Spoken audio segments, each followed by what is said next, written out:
m'appelle Aude, j'ai 22 ans et je suis partie en Croatie pendant 8 mois.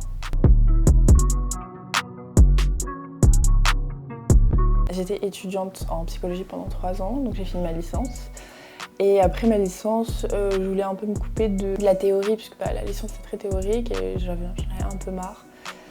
Et j'avais envie de vivre une expérience et ça faisait très longtemps que je voulais aller à l'étranger. Et j'ai trouvé cette opportunité avec le Corps européen de solidarité où je pouvais partir à l'étranger sans avoir un gros budget, donc avec l'appartement, avoir une indemnité et tout ça. Et en plus, c'était en associatif, ce qui m'intéresse pas mal, parce que j'ai fait pas mal de volontariat avant pendant mes études. Mes missions, donc du coup j'étais dans une association d'addictologie et le programme c'est la réduction des risques, donc réduction des risques par rapport aux consommations. Donc nous c'était par rapport principalement aux consommations en intraveineuse. Donc ce qu'on faisait c'est qu'on donnait du matériel stérile, donc des seringues et des aiguilles stériles et d'autres matériels. Après, on faisait aussi de la prévention, donc on en a fait des fois dans des écoles. On faisait aussi de la prévention sur les réseaux sociaux. On faisait du nettoyage de la ville, parce qu'il y a des spots avec des aiguilles et tout ça. Du coup, on allait faire du nettoyage de la ville et je donnais aussi des cours de français. Mon prénom là-bas était très difficile à prononcer, Aude, vu que le O, ils le disent pas souvent.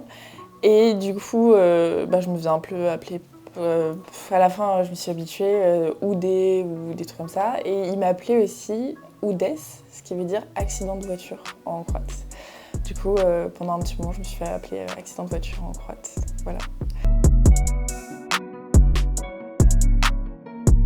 J'ai appris quelques mots. Dire bonjour, déjà dobar dan, bonsoir, dobra večer.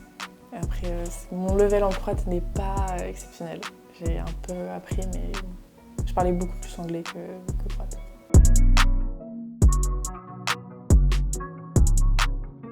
Déjà souvent, ils le mettent dans l'émission, s'ils acceptent. Moi je sais qu'ils le mettaient, que les débutants en anglais ça les dérangeait pas du tout, et parce que du coup ils t'aident. Dans mon association, moi j'en ai pas eu besoin parce que du coup mon niveau d'anglais était ok. Mais je sais que j'ai eu d'autres Français du coup qui eux avaient un niveau d'anglais où ils avaient un peu plus de mal. Et on les aidait en leur donnant des cours d'anglais. Mais aussi ce que j'ai beaucoup remarqué avec ces personnes qui avaient du mal à parler anglais, c'était surtout un blocage, mais qu'au final en fait ils avaient le vocabulaire. Mais pas le plus dur, je pense, à faire, c'est juste te lancer et parler anglais. Et au final, ça se fait assez vite. De toute façon, t'es obligé. Donc tu le fais et ça fait un peu peur au début, mais plus tu le fais et plus c'est ok. Et au final, au bout de 2 semaines, tu te sens beaucoup plus à l'aise et c'est pas vraiment de problème. Il y a toujours des moyens de communiquer et de se faire comprendre. Donc c'est pas un problème, je pense.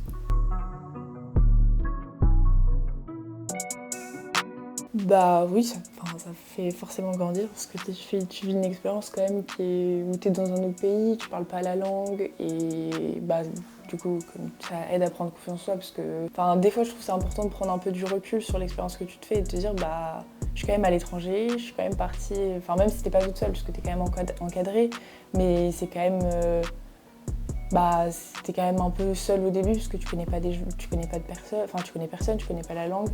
Du coup, ça t'aide à prendre confiance en toi, puis ça te fait sortir de ta zone de confort. Ça m'a fait beaucoup réfléchir par rapport à plein de choses, notamment par rapport à être confrontée à une culture qui n'est pas la tienne. Moi, je sais qu'en Croatie, par exemple, ils avaient un peu ce truc culturel d'être... pas de prendre les choses à la légère, mais de pas se presser.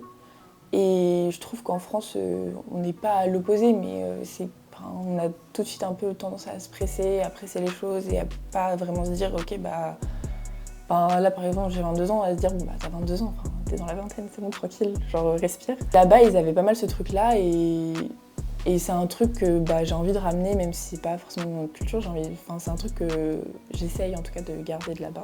Ça fait évoluer sur plein de points, puis même de rencontrer des gens d'autres pays, ça te fait évoluer parce que t'échanges sur le vécu qui est différent, tu te rends compte des avantages que tu as. Donc c'est vraiment une bonne expérience pour évoluer sur plein de points et même se découvrir aussi, parce que tu te découvres dans une autre culture et tu construis... je trouve que tu construis quand même, mine de rien, une nouvelle ville et une petite bulle.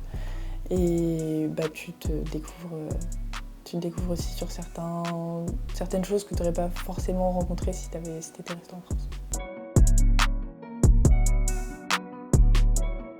Ouais, j'avais des craintes de ne pas rencontrer de gens et de pas me faire d'amis.